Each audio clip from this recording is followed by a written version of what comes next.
প্রদানের দাবি নিয়ে তিনি গেছিলেন। সেটা করার জন্যই, এটাকে প্রতিষ্ঠিত করার জন্যই তিনি ওখানে গেছিলেন। তাকে করতে দেওয়া হয়নি, তাকে খুন করা হয়েছিল।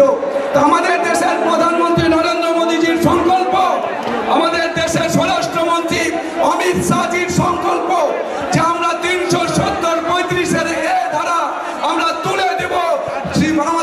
আমাদের লোকসভাতে ৩৫-এর ৩৭০-৩৫-এর এ ধারা আজকে তুলে দেওয়া হয়েছে। কাশ্মীর ভারত ভূখণ্ডে আজকে যুক্ত হয়েছে। যদি প্রধানমন্ত্রী নরেন্দ্র মোদী না হতেন, এটা সম্ভব হতো না। আমাদের দেশের প্রধানমন্ত্রী নরেন্দ্র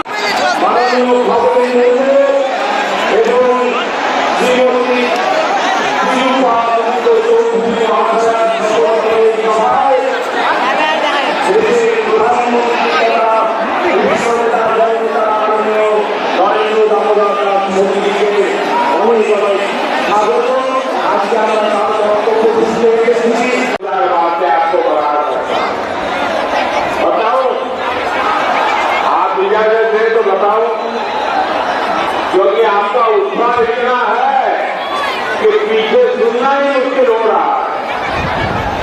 तो बताऊं मैं, आप शांत रहेंगे पक्का?